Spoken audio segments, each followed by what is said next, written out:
Mapagpalang araw po sa ating lahat. Ang aking pong bahagi ngayon ay mula sa Aklat ng Mga Bilang, Kabanata 33, talata 1 hanggang 12. Ang paglalakbay ng Israel. Ito ang mga yugto ng paglalakbay ng mga Israel mula sa Ehipto, ayon sa kani-kanilang pangkat, sa pangunguna ni Moises at Aaron. Ayon sa utos ni Yahweh, itinala ni Moises ang bawat yugto ng kanilang paglalakbay buhat sa simula. Umalis ang mga Israelita sa Rameses ng ika-15 araw ng unang buwan, kinabukasan ng Paskwa. Taas noo silang umalis ng Ehipto. Kitang-kita ng mga Ehipsyo habang ang mga ito'y abalang-abala sa paglilibing sa kanilang mga panganay na pinatay ni Yahweh.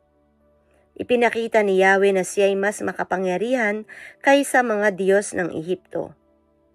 Mula sa Rameses, nagkampo sila sa Sokot. Mula sa Sokot, nagkampo sila sa Etam, sa may gilid ng ilang.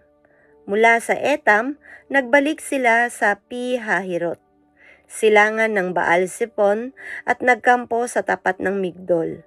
Pag-alis nila ng Pi-hahirot, tumawid sila ng dagat at nagtuloy sa ilang. 3 araw silang naglakbay sa ilang ng Etam, saka nagkampo sa Mara. Mula sa Mara, nagtuloy sila ng Elim. Nakakita sila roon ng 12 bukal at 70 puno ng palmera at nagkampo sila roon. Mula sa Elim, nagkampo sila sa baybayin ng Dagat na Pula. Mula sa Dagat na Pula, nagkampo sila sa ilang ng Sin. Mula sa ilang ng Sin, nagkampo sila sa Dopka. Ito ang salita ng Diyos. Amen. Mapagpalang araw sa ating lahat. Narito po ang aking daily devotion sa Book of Mga Bilang, chapter 33, verse 13 to 23. At sila'y naglakbay mula sa Dopka at humantong sa Alos. At sila'y naglakbay mula sa Alos at humantong sa Rephedem, na doon nga walang tubig na mainom ang bayan. At sila'y naglakbay mula sa Rephedem at humantong sa ilang ng Sinai. At sila'y naglakbay mula sa ilang ng Sinai at humantong sa Kibrot Lataava. At sila'y naglakbay mula sa Kibrot Hataava at humantong sa Haserot. At sila'y naglakbay mula sa Haserot at humantong sa Retma. At sila'y naglakbay mula sa Retma at humantong sa Rimon Peres. At sila'y naglakbay mula sa Rimon Peres at humantong sa Libna. At sila'y naglakbay mula sa Libna at humantong sa Resa. At sila'y naglakbay mula sa Resa at humantong sa Silatha. At sila'y naglakbay mula sa Silatha at humantong sa bundok ng Sephar. Amen po. Isang mapagpalang araw pong muli sa ating lahat. Muli niyo po akong samahan sa pagbabahagi ko ng salita ng Diyos. Sinasabi po dito sa ika-33 kabanata ng Mga Bilang, versikulo 24 hanggang 34. Mga yugto sa paglalakbay ng mga Israelita. Umalis sila sa bundok ng Sephar at nagkampo sa Harada. Umalis sa Harada at nagkampo sa Makelot. Umalis sila sa Makelot at nagkampo sa Tahat.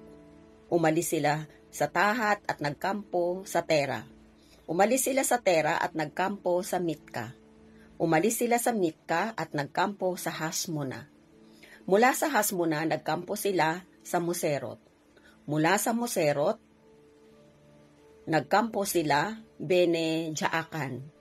Mula sa Bene Jaakan, nagkampo sila sa Hor Hagidgad. Mula sa Hor Hagidgad, nagkampo sila sa Jotbata. Mula sa Jotbata, nagkampo sila sa Abrona. Ito po ang mga salita ng Diyos.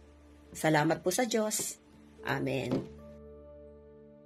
Ang Aklat ng Mga Bilang, Kabanata 33, versikulo 35 hanggang 45. At ang sabi, At sila'y naglakbay mula sa Abrona at humantong sa Esyon-Geber. At sila'y naglakbay mula sa Esyon-Geber at humantong sa ilang ng Zin. At sila'y naglakbay mula sa Kades at humantong sa bundok ng Hor sa gilid ng lupain ng Edom. At si Aaron na saserdote ay sumampa sa bundok ng Hor sa utos ng Panginoon at namatay roon sa ika-40 taon. Pagkaalis ng mga anak ni Israel sa lupain ng Ehipto sa ika-5 buwan ng unang araw ng buwan. At si Aaron ay may 123 taon nang siya'y mamatay sa bundok ng Hor. At ang Kananeo na hari ng Arad na tumatahan sa timugan sa lupain ng Kanaan ay nakarinig ng pagdating ng mga anak ni Israel. At sila'y naglakbay mula sa bundok ng Hor at humantong sa Salmona. At sila'y naglakbay mula sa Salmona at humantong sa Punon. At sila'y naglakbay mula sa Punon at humantong sa Obot. At sila'y naglakbay mula sa Obot at humantong sa Igiabarim sa hangganan ng Moab.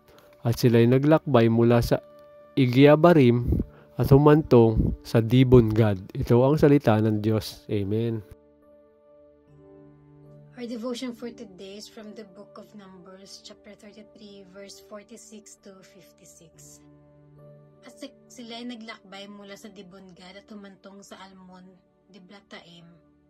At sila ay naglakbay mula sa Almon-Diblataim at humantong sa mga bundok ng Abarim sa harap ng Nebo. At sila ay naglakbay mula sa mga bundok ng Abarim at humantong sa mga kapatagan ng Moab, sa tabi ng Jordan, sa tapat ng Jericho. At sila ay humantong sa tabi ng Jordan mula sa Bet-Shesemot hanggang sa Abel-Sitim sa mga kapatagan ng Moab. At sinalita ng Panginoon kay Moises sa mga kapatagan ng Moab sa tabi ng Jordan sa tapat ng Jericho na sinasabi, "Salitain mo sa mga anak ni Israel at sabihin mo sa kanila, pagtawid ninyo sa Jordan sa lupain ng Kanaan, ay inyo nga palalayasin ang lahat ng nananahan sa lupain sa harap ninyo, at inyong sisirain ang lahat ng kanilang mga batong tinapisan, at inyong sisirain ang lahat ng kanilang mga larawang binubo, inyong gigibain ang lahat ng kanilang mataas na dako. At inyong ariin ang lupain at tatahan kayo roon, sapagkat sa inyo binigay ang lupain upang ariin.